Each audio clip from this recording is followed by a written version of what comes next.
وبرکاتہ اعوذ باللہ من الشیطان الرجیم بسم اللہ الرحمن الرحیم الحمدللہ رب العالمین والصلاة والسلام علی نبیہ وحبیبہ محمد وآلہ وصحبہ اجمعین اما بعد فاعوذ باللہ من الشیطان الرجیم بسم اللہ الرحمن الرحیم وانتم الاعلون ان کنتم مومنین صدق اللہ مولانا العظیم وبلغنا رسولہ النبی الامین المکین المتین الکریم ونحن علی ذالک ما قال من الشاہدین والشاکرین والحمد للہ رب العالمین۔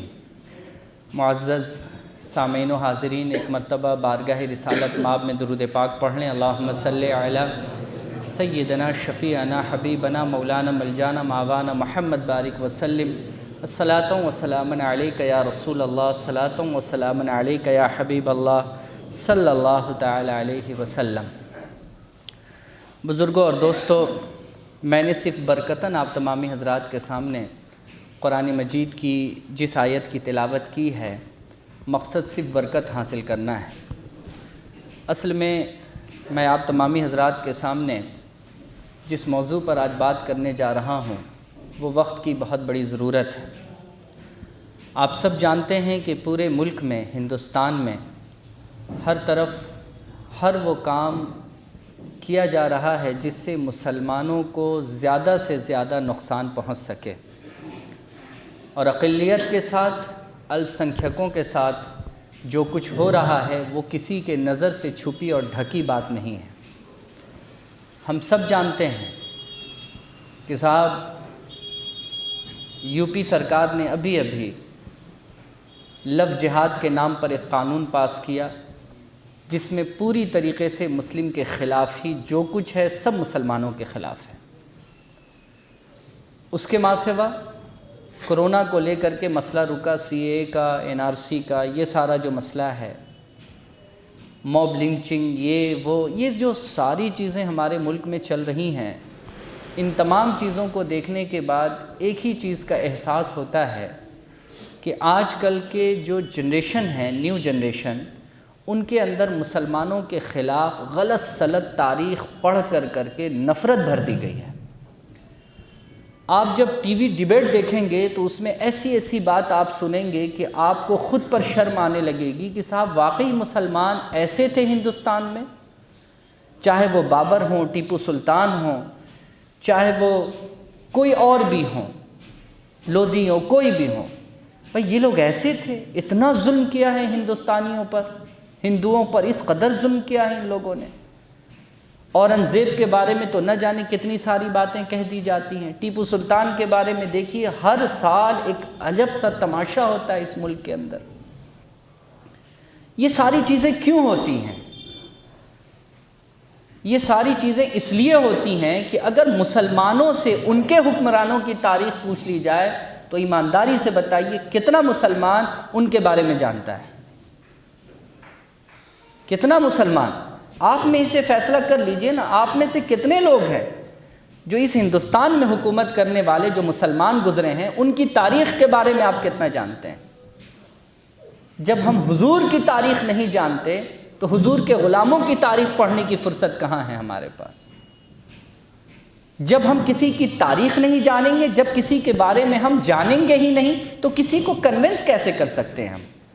کسی کو سمجھا کیسے سکتے ہیں ہم؟ کسی کو بتا کیسے سکتے ہیں ہم کہ یہ جتنی باتیں ہو رہی ہیں، یہ جو لوگ ٹی وی ڈیبیٹ میں آتے ہیں، یہ سب کے سب جاہل ہیں، یہ اتنے بڑے جاہل ہیں کہ ان کا منشا ہی بس اس ملک میں صرف نفرت پھیلا کر کے حکومت کرنا ہے، اس کے ماں سوا اور کچھ بھی نہیں ہے۔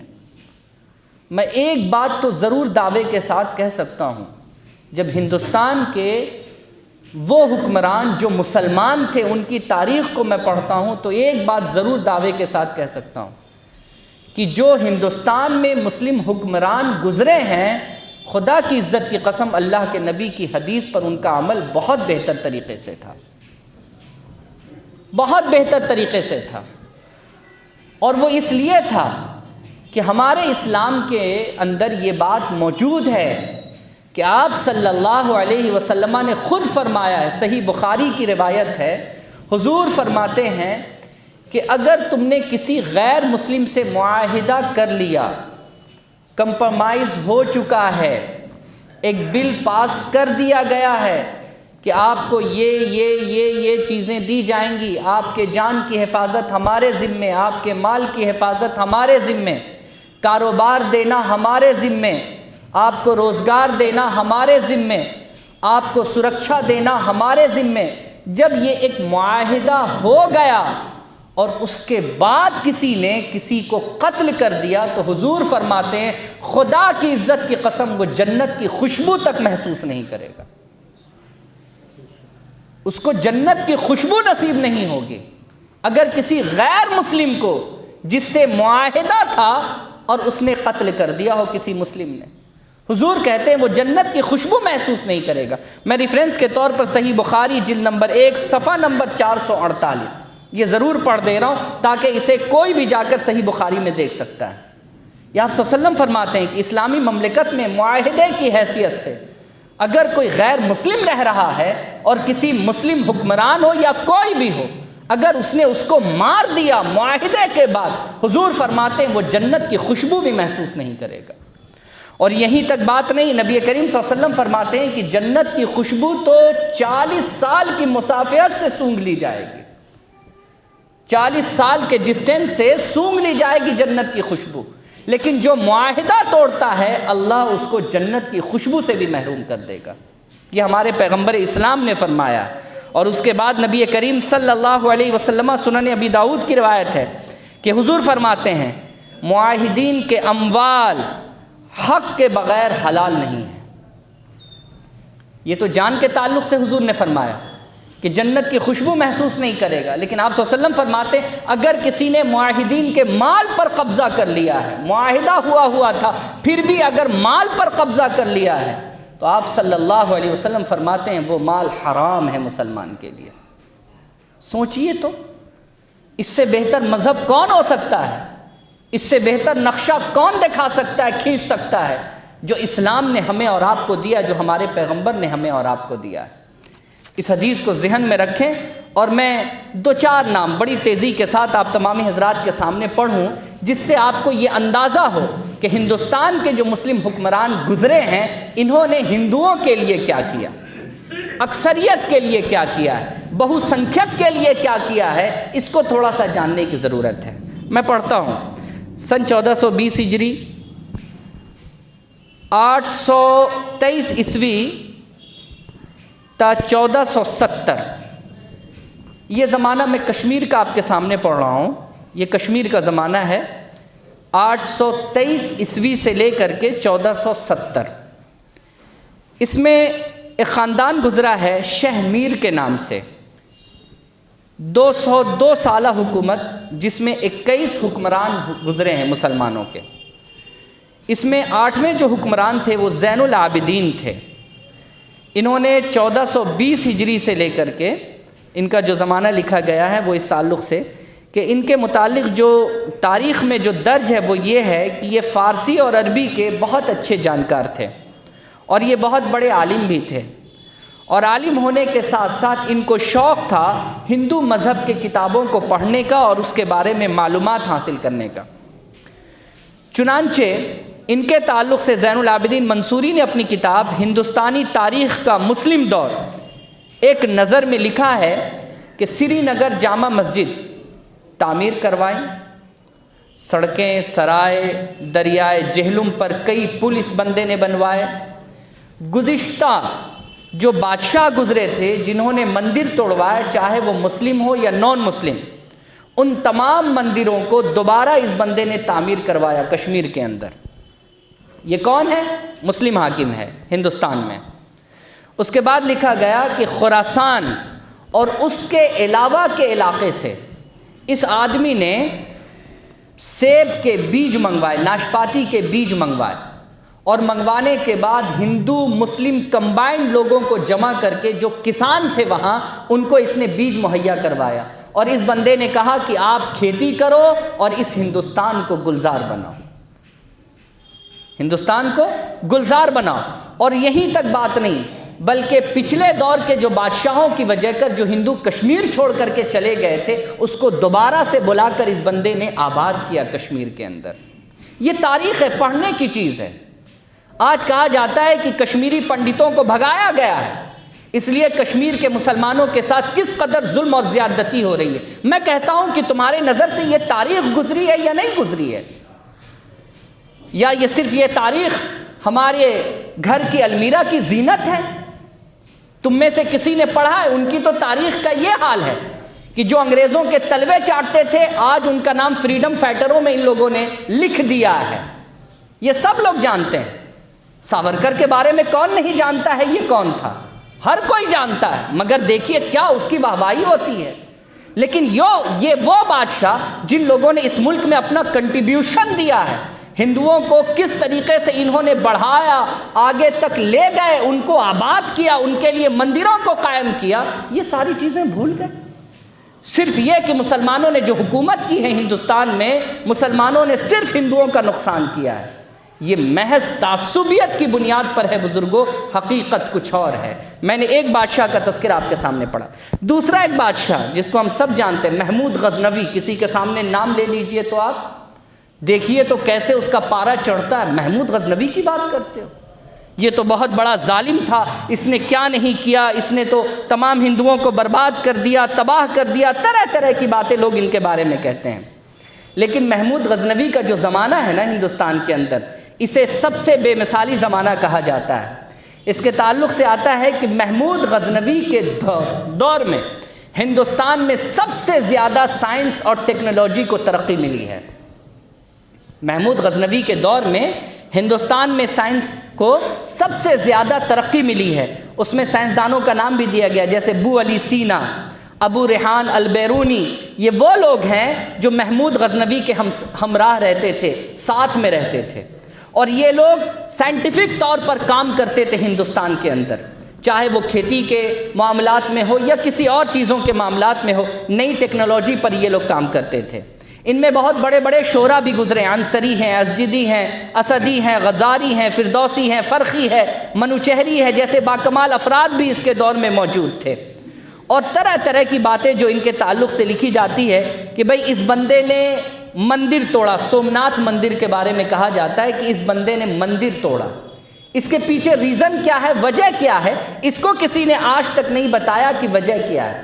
سارے لوگ جانتے ہیں کہ جب ہندو راجاؤں سے اس کی لڑائی ہوئی، جنگ ہوئی، تو ان لوگوں نے پناہ سومناتھ مندر میں جا کر کے لیا۔ پناہ کہاں جا کر کے لیا؟ سومناتھ مندر میں جا کر کے پناہ لیا۔ اب ظاہر سی بات ہے، جب دو راجا کے بیچ جنگ ہو رہی ہے تو بیچ میں اگر کوئی چیز آتی ہے تو کچھ نہ کچھ تو نقصان پہنچے گا ہی، کچھ نہ کچھ تو نقصان پہنچے گا ہی۔ سومناتھ مندر کے ساتھ یہی ہوا کہ راجاؤں نے وہاں پناہ لی اور وہیں سے حکومت کے خلاف سازشیں کر رہے تھے۔ مجبوراً محمود غزنوی کو وہاں اٹیک کرنا پڑا۔ مقصد محمود غزنوی کا مندر توڑنا نہیں تھا، مقصد یہ تھا کہ اس جگہ سے جو فتنہ اٹھ رہا ہے اس فتنے کو کیسے ختم کیا جائے۔ لیکن اس تاریخ کی طرف کوئی انسان توجہ نہیں کرتا، نظر نہیں دیتا۔ اس کے بعد آپ دیکھیے کہ محمود غزنوی جب سومناتھ مندر پر، جو لوگ کہہ رہے ہیں، میں انہی کی زبان کہہ رہا ہوں، سومناتھ مندر پر اٹیک کرنے گیا، جبکہ سومناتھ مندر پر اٹیک نہیں تھا، بلکہ وہاں چھپے وہ راجا جو فتنہ کر رہے تھے، جو فتنہ پیدا کر رہے تھے، فتنہ پھیلا رہے تھے، مقصد ان کا سر کچلنا تھا۔ اس اٹیک میں محمود غزنوی کے ساتھ ایک بہت بڑا سپہ سالار تھا جس کا نام تھا تلاک رائے اور سونائی۔ یہ دو ہندو کے بڑے نام ہیں، جس کو سب سے بڑا جنرل اس زمانے میں مانا جاتا تھا ہندوستان میں۔ اس سے بہتر ہندو میں کوئی تلوار باز نہیں تھا۔ اب میں آپ سے پوچھنا چاہتا ہوں کہ یہ لوگ محمود غزنوی کے ساتھ جا کر کے اگر سومناتھ مندر میں موجود جو لوگ تھے جو فتنہ پیدا کر رہے تھے ان پر اگر اٹیک کیا تو کیا یہ ہندو نہیں تھے؟ ان کو مندر کا پاس اور لحاظ نہیں تھا؟ صاحب آپ سبھی لوگ نہیں جانتے ہیں کہ مسجدوں میں فتنہ ہوا ہے تو مسجدوں میں بھی متفنی لوگوں کے ساتھ کیا کیا حرکات ہوئے آپ کو نہیں معلوم ہے؟ اگر کوئی آدمی حکومت کے خلاف فتنہ کر رہا، وہ کہیں بھی چھپا ہو، حکم کیا ہے؟ اس کو وہاں سے تلاشو اور مارو اس کو، یہ تو حکم ہے بزرگوں اور دوستوں۔ تو ایسا اگر ہوا ہے تو یہ لوگ کون تھے جنہوں نے جا کر کے وہاں چڑھائی کری؟ اب اٹیک میں اگر مندر کو تھوڑا بہت نقصان بھی پہنچا تو یہ کہہ دینا کہ صاحب وہ مندر توڑنے کی نیت سے گیا، یہ سراسر ظلم ہے اور ایک بہت بڑا الزام ہے۔ اور اس کے ماں سوا بہت بڑی تاریخ ہے، اس کو اگر پڑھا جائے تو بھائی ایک اچھا خاصا وقت نکل جائے گا پڑھتے پڑھتے، لیکن میں صرف اتنی بات آپ تمامی حضرات کے سامنے رکھنا چاہتا ہوں کہ محمود غزنوی یہ اس شخصیت کا نام ہے جس نے ہندوستان کے اندر سائنس کو بہت زیادہ بڑھاوا دینے کا کام کیا، اور اس نے اپنی حکومت میں تعلیم کو بہت زیادہ فروغ دیا ہے اور ہندوستان کو بہت زیادہ مضبوط بنانے کی کوشش کری ہے۔ بابر کا زمانہ آپ لے لیجئے، بابر کے زمانے میں بھی یہ بات بڑی مشہور کہی جاتی ہے کہ بابر بڑا دھارمک آدمی تھا، جبکہ سبھی لوگ جانتے ہیں کہ بابر کا جو پہلا مسئلہ تھا وہ شراب نوشی کا بہت زیادہ تھا، شراب کا بڑا شوقین تھا وہ، لیکن اس نے ایک جنگ میں توبہ کیا، جب رانا سانگا سے اس کی جنگ ہوئی، اس میں جب مقابلہ ہوا اس نے اسی میں توبہ کیا، اور توبہ کرنے کے بعد اس نے ہمیشہ کے لیے شراب کو چھوڑ دیا، اور اس کے بعد ایک مذہبی بادشاہ بن کر کے رہا۔ امام اعظم ابو حنیفہ کا ماننے والا یہ تھا۔ سن 1519 عیسوی میں ہندوستان کا ایک شہر تھا بھیرا، اس نے فتح کیا، اور فتح کرنے کے بعد بھیرا کا حاکم اس نے جو بنایا ایک غیر مسلم کو بنا دیا۔ اگر ہندوؤں کے ساتھ تعصبیت تھی، ہندوؤں کے درمیان محبت نہیں تھی، تو شہر بھیرا کا حاکم ایک غیر مسلم کو بنانا کیوں تھا بابر کو، جبکہ مذہبی آدمی ہو چکا تھا۔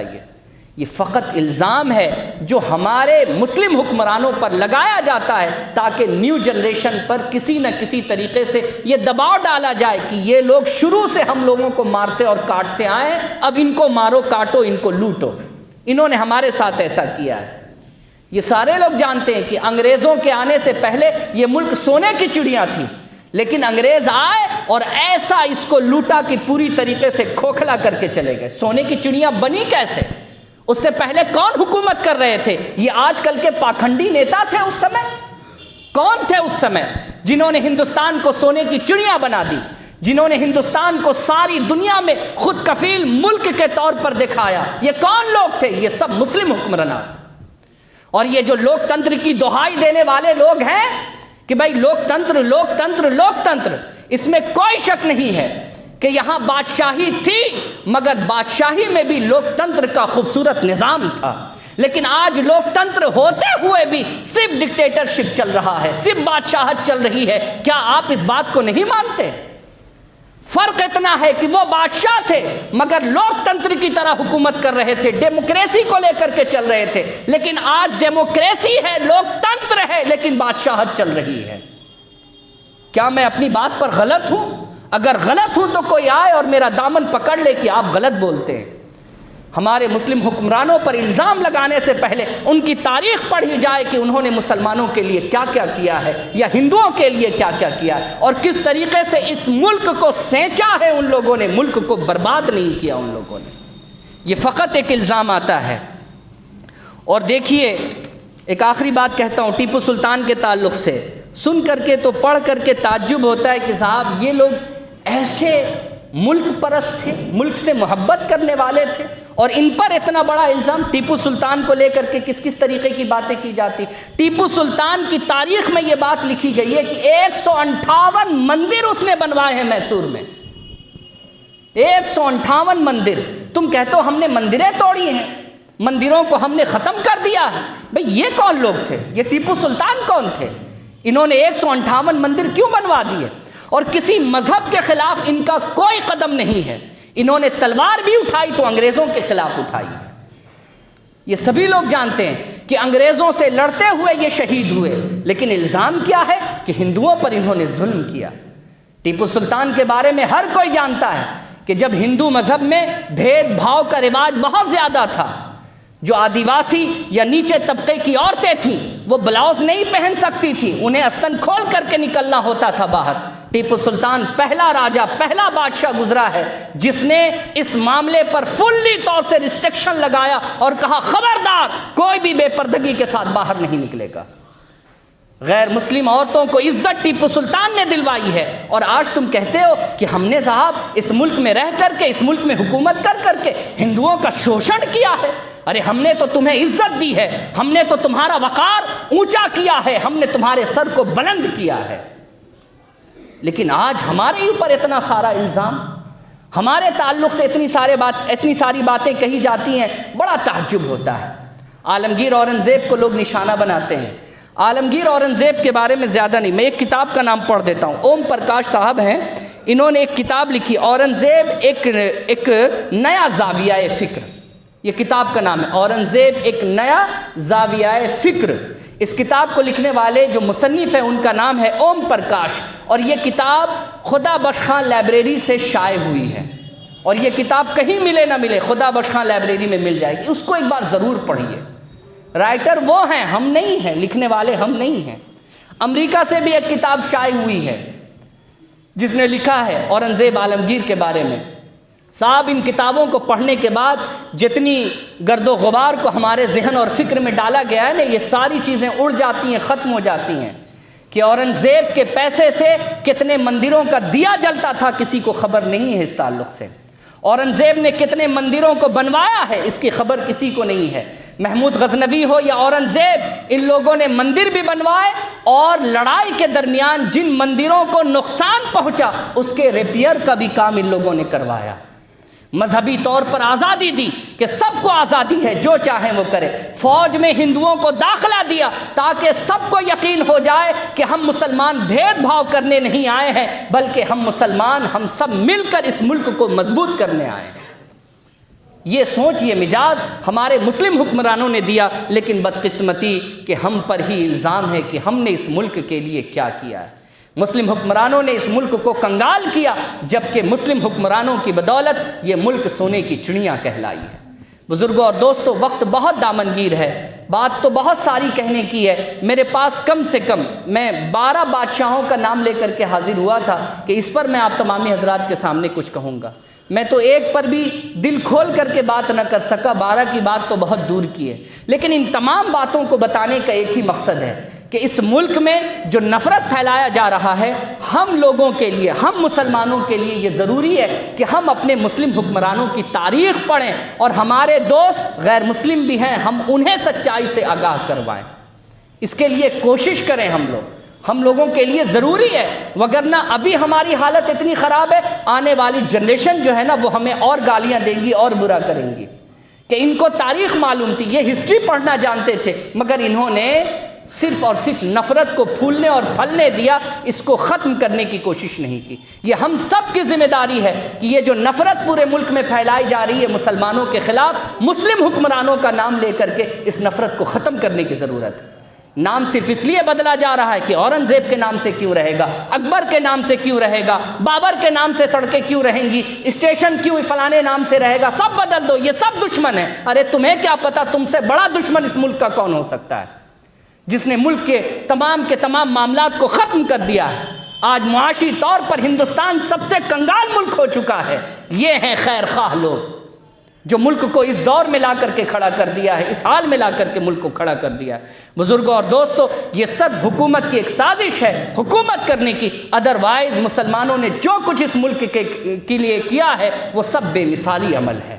اللہ تبارک و تعالیٰ ان سب مسلمان حکمرانوں کی مغفرت فرمائے، اور ہم لوگوں کو اللہ رب العزت اس ملک میں کل بھی شان سے رہتے تھے، آج بھی شان سے رہنے کا جذبہ اور شوق عطا فرمائے، اور اللہ ہم سب کو عزت بخشے تاکہ ہم عزت و آبرو کے ساتھ اس ملک میں رہیں۔ اللہ کرم فرمائے۔ وآخر دعوانا الحمدللہ رب العالمین۔ السلام علیکم ورحمۃ اللہ۔